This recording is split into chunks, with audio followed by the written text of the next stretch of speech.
Chapter 6. Tom Meets Becky. Monday morning found Tom Sawyer miserable.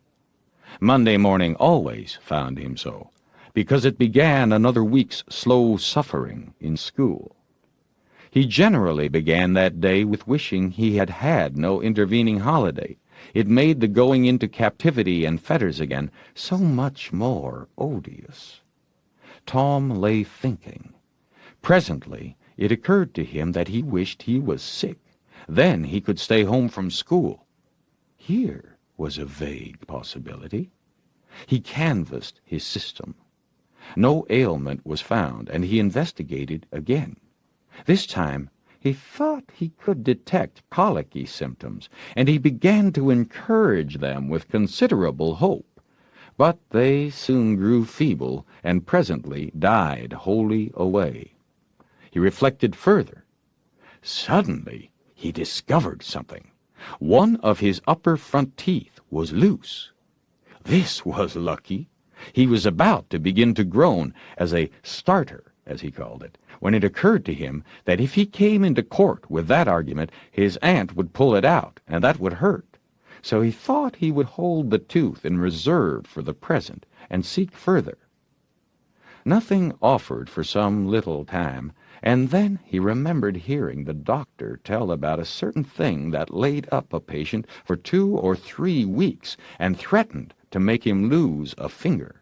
So the boy eagerly drew his sore toe from under the sheet and held it up for inspection.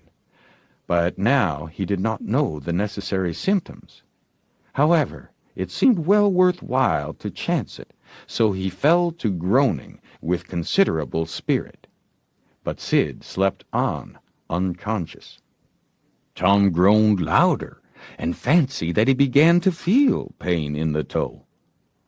No result from Sid. Tom was panting with his exertions by this time.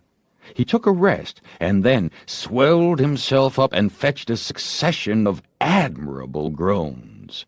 Sid snored on. Tom was aggravated. He said, "Sid! Sid!" and shook him.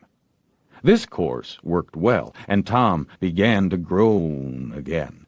Sid yawned, stretched, then brought himself up on his elbow with a snort, and began to stare at Tom. Tom went on groaning. Sid said, "Tom? Say, Tom?" No response. "Here, Tom! Tom! What is the matter, Tom?" And he shook him and looked in his face anxiously. Tom moaned out, "Oh, don't, Sid! Don't joggle me!" What's the matter, Tom?" "I must call Auntie." "No, never mind. It'll be over by and by." "Maybe." "Don't call anybody." "But I must." "Don't groan so, Tom. It's awful. How long you been this way?" "Hours." "Ouch! Oh, don't stir so, Sid. You'll kill me." "Tom, why didn't you wake me sooner?" "Oh, Tom, don't! It makes my flesh crawl to hear you." "Tom, what is the matter?" "I forgive you everything, Sid. Oh, everything you've ever done to me. When I'm gone—" "Oh, Tom, you ain't dying, are you? Don't, Tom. Oh, don't. Maybe—" "I forgive everybody, Sid." "Oh, tell 'em so, Sid. And, Sid, you give my window sash and my cat with one eye to that new girl that's come to town, and tell her—" But Sid had snatched his clothes and gone. Tom was suffering in reality now, so handsomely was his imagination working, and so his groans had gathered quite a genuine tone. Sid flew downstairs and said, "Oh, Aunt Polly, come! Tom's dying." "Dying?" "Yes'm. Don't wait. Come quick." "Rubbish! I don't believe it." But she fled upstairs nevertheless, with Sid and Mary at her heels. And her face grew white, too, and her lip trembled. When she reached the bedside, she gasped out, "You, Tom! Tom, what's the matter with you?" "Oh, Auntie, What's the matter with you? What is the matter with you, child?" "Oh, Auntie, my sore toes, mortified." The old lady sank down into a chair and laughed a little, then cried a little, then did both together. This restored her, and she said, "Tom, what a turn you did give me. Now you shut up that nonsense and climb out of this." The groans ceased, and the pain vanished from the toe. The boy felt a little foolish, and he said, "Aunt Polly, it seemed mortified, and it hurt, so I never minded my tooth at all." "Your tooth, indeed. What's the matter with your tooth?" "One of 'em's loose, and it aches perfectly awful." There, now, don't begin that groaning again. Open your mouth." "Well, your tooth is loose, but you're not going to die about that. Mary, get me a silk thread and a chunk of fire out of the kitchen." Tom said, "Oh, please, Auntie, don't pull it out. It don't hurt any more. I wish I may never stir if it does. Please don't, Auntie. I don't want to stay home from school." "Oh, you don't you? So all this row was because you thought you'd get to stay home from school and go a-fishing? Tom, I love you so, and you seem to try every way you can to break my old heart with your outrageousness." By this time, the dental instruments were ready. The old lady made one end of the silk thread fast to Tom's tooth with a loop, and tied the other to the bedpost. Then she seized the chunk of fire and suddenly thrust it almost into the boy's face. The tooth hung dangling by the bedpost now. But all trials bring their compensations. As Tom wended to school after breakfast, he was the envy of every boy he met, because the gap in his upper row of teeth enabled him to expectorate in a new and admirable way. He gathered quite a following of lads interested in the exhibition, and one that had cut his finger and had been a center of fascination and homage up to this time now found himself suddenly without an adherent and shorn of his glory. His heart was heavy, and he said with a disdain which he did not feel that it wasn't anything to spit like Tom Sawyer. But another boy said, "Sour grapes," and he wandered away, a dismantled hero. Shortly, Tom came upon the juvenile pariah of the village, Huckleberry Finn, son of the town drunkard. Huckleberry was cordially hated and dreaded by all the mothers of the town because he was idle and lawless and vulgar and bad, and because all their children admired him so and delighted in his forbidden society and wished they dared to be like him. Tom was like the rest of the respectable boys in that he envied Huckleberry his gaudy, outcast condition, and was under strict orders not to play with him. So he played with him every time he got a chance. Huckleberry was always dressed in the cast-off clothes of full-grown men, and they were in perennial bloom and fluttering with rags. His hat was a vast ruin with a wide crescent lopped out of its brim. His coat, when he wore one, hung nearly to his heels, and had the rearward buttons far down the back. But one suspender supported his trousers. The seat of the trousers bagged low and contained nothing. The fringed legs dragged in the dirt when not rolled up. Huckleberry came and went at his own free will. He slept on doorsteps in fine weather, and in empty hogsheads in wet.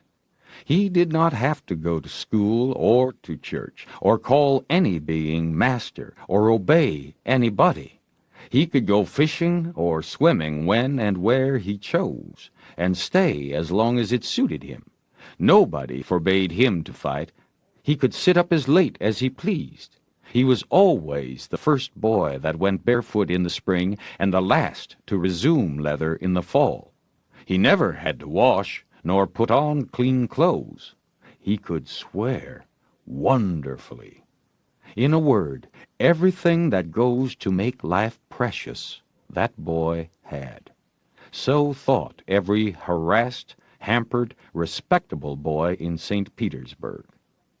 Tom hailed the romantic outcast. "Hello, Huckleberry."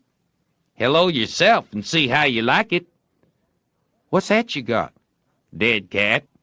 Let me see him, Huck. My, he's pretty stiff. Where'd you get him? Bought him off in a boy. What did you give? I gave a blue ticket and a bladder that I got at the slaughterhouse. Where'd you get the blue ticket? Bought it off in Ben Rogers 2 weeks ago for a hoopstick. Say, what is dead cats good for, Huck? Good for? Cure warts with. No. Is that so? I know something that's better. I bet you don't. What is it? Why, spunk water. Spunk water. I wouldn't give a darn for spunk water. You wouldn't you? Do you ever try it? No, I hain't. Bob Tanner did. Who told you so? Why, he told Jeff Thatcher, and Jeff told Johnny Baker, and Johnny told Jim Hollis, and Jim told Ben Rogers, and Ben told a nigger, and the nigger told me. There now. Well, what of it? They'll all lie. Leastwise, all but the nigger. I don't know him. But I never see a nigger that wouldn't lie. Shucks. Now you tell me how Bob Tanner done it, Huck. Why, he took and dipped his hand in a rotten stump where the rainwater was. In the daytime? Certainly. With his face to the stump? Yes. Least I reckon so. Did he say anything? I don't reckon he did. I don't know. Ha!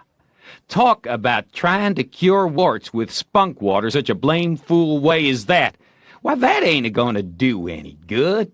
You got to go all by yourself to the middle of the woods where you know there's a spunk water stump, and just as it's midnight, you back up against the stump and jam your hand in and say, barley corn, Injun meal shorts. Spunk water, swaller these warts. And then walk away quick, 11 steps with your eyes shut, and then turn around 3 times and walk home without speaking to anybody, because if you speak, the charm's busted. Well, that sounds like a good way, but that ain't the way Bob Tanner done. No, sir, you can bet he didn't, because he's the wartiest boy in this town, and he wouldn't have a wart on him if he'd knowed how to work spunk water. I've took off thousands of warts off of my hands that way, Huck. I play with frogs so much that I've always got considerable many warts. Sometimes I take 'em off with a bean. Yes, bean's good. I've done that. Have you? What's your way? You take and split the bean and cut the wart so as to get some blood, and then you put the blood on one piece of the bean and take and dig a hole and bury it about midnight at the crossroads in the dark of the moon, and then you burn up the rest of the bean. You see, that piece that's got the blood on it will keep drawing and drawing, trying to fetch the other piece to it. And so that helps the blood to draw the wart, and pretty soon, off she comes. Yes, that's it, Huck. That's it. Though when you're burying it, if you say, down bean, off wart, come no more to bother me, it's better. That's the way Joe Harper does, and he's been nearly to Coonville and most everywheres. But say, how do you cure 'em with dead cats? Why, you take your cat and go and get in the graveyard long about midnight when somebody that was wicked has been buried. And when it's midnight, a devil will come, or maybe 2 or 3. But you can't see 'em. You can only hear something, like the wind, or maybe hear 'em talk. And when they're talking that feller away, you heave your cat after 'em and say, devil follow corpse, cat follow devil, warts follow cat, I'm done with thee. That'll fetch any wart. Sounds right. You ever tried, Huck? No, but old Mother Hopkins told me. Well, I reckon it's so then, because they say she's a witch. Say? Why, Tom, I know she is. She witched Pap. Pap says so his own self. He come along one day, and he see she was a witching him, so he took up a rock, and if she hadn't dodged, he'd have got her. Well, that very night, he rolled off in the shed where he was a-layin' drunk and broke his arm. Why, that's awful. How did he know she was a-witching him? Lord, Pap can tell easy. Pap says when they keep looking at you right steady, they're a-witching you, especially if they mumble. Because when they mumble, they're saying the Lord's Prayer backwards. Say, Hucky, when you going to try the cat? Tonight. I reckon they'll come after old Hoss Williams tonight. But they buried him Saturday. Didn't they get him Saturday night? Why, you talk. How could their charms work till midnight? And then it's Sunday. Devils don't slosh around much of a Sunday, I don't reckon. I never thought of that. That's so. Let me go with you? Of course, if you ain't afeard. Feared? Tain't likely. Will you meow? Yes, and you meow back if you get a chance. Last time, you kept me meowing around till old Hayes went to throwing rocks at me and says, "Darn that cat!" And so I hove a brick through his window. But don't you tell. I won't. I couldn't meow that night because Auntie was watching me, but I'll meow this time. Say, what's that? Nothing but a tick. Where'd you get him? Out in the woods. What do you take for him? I don't know. I don't want to sell him. All right. It's a mighty small tick anyway. Oh, anybody can run a tick down that don't belong to them. I'm satisfied with it. It's a good enough tick for me. Sho, there's ticks aplenty. I could have 1,000 of them if I wanted to. Well, why don't you? Because you know mighty well you can't. This is a pretty early tick, I reckon. It's the first one I've seen this year. Say, Huck, I'll give you my tooth for him. Let's see it. Tom got out a bit of paper and carefully unrolled it. Huckleberry viewed it wistfully. The temptation was very strong. At last he said, "Is it genuine?" Tom lifted his lip and showed the vacancy. "Well, all right," said Huckleberry. "It's a trade." Tom enclosed the tick in the percussion-cap box that had lately been the pinchbug's prison, and the boys separated, each feeling wealthier than before. When Tom reached the little isolated frame schoolhouse, he strode in briskly, with the manner of one who had come with all honest speed. He hung his hat on a peg and flung himself into his seat with businesslike alacrity. The master, throned on high in his great splint-bottom armchair, was dozing, lulled by the drowsy hum of study. The interruption roused him. "Thomas Sawyer?" Tom knew that when his name was pronounced in full, it meant trouble. "Sir?" "Come up here. Now, sir, why are you late again, as usual?" Tom was about to take refuge in a lie when he saw 2 long tails of yellow hair hanging down a back that he recognized by the electric sympathy of love, and by that form was the only vacant place on the girl's side of the schoolhouse. He instantly said, "I stopped to talk with Huckleberry Finn." The master's pulse stood still, and he stared helplessly. The buzz of study ceased. The pupils wondered if this foolhardy boy had lost his mind. The master said, You did what?" "Stopped to talk with Huckleberry Finn." There was no mistaking the words. "Thomas Sawyer, this is the most astounding confession I have ever listened to.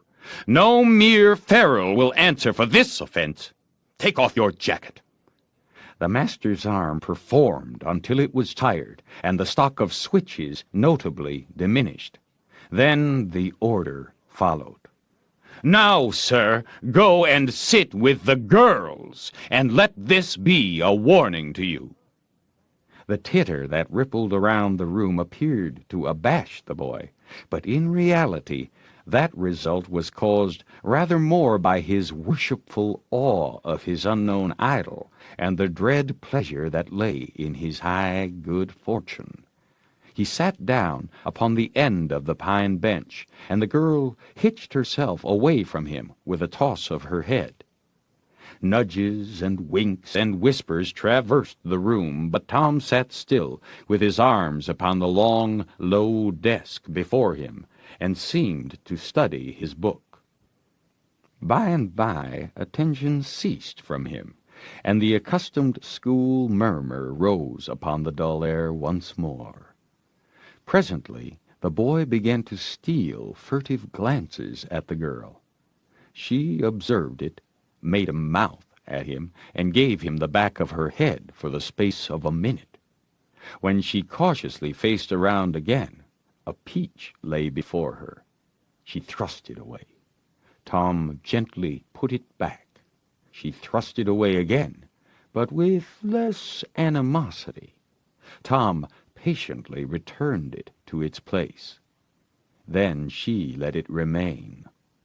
Tom scrawled on his slate, "Please take it. I got more." The girl glanced at the words, but made no sign. Now the boy began to draw something on the slate, hiding his work with his left hand. For a time the girl refused to notice, but her human curiosity presently began to manifest itself by hardly perceptible signs. The boy worked on, apparently unconscious. The girl made a sort of non-committal attempt to see it, but the boy did not betray that he was aware of it. At last she gave in, and hesitatingly whispered, "Let me see it." Tom partly uncovered a dismal caricature of a house with two gable ends to it and a corkscrew of smoke issuing from the chimney. Then the girl's interest began to fasten itself upon the work, and she forgot everything else. When it was finished, she gazed a moment, then whispered, "It's nice. Make a man." The artist erected a man in the front yard that resembled a derrick. He could have stepped over the house, but the girl was not hypercritical. She was satisfied with the monster and whispered, "It's a beautiful man. Now make me coming along." Tom drew an hourglass with a full moon and straw limbs to it, and armed the spreading fingers with a portentous fan. The girl said, "It's ever so nice. I wish I could draw." "It's easy," whispered Tom. "I'll learn you." "Oh, will you? When?" "At noon. Do you go home to dinner?" "I'll stay if you will." "Good. That's a whack. What's your name?" "Becky Thatcher." "What's yours?" "Oh, I know. It's Thomas Sawyer."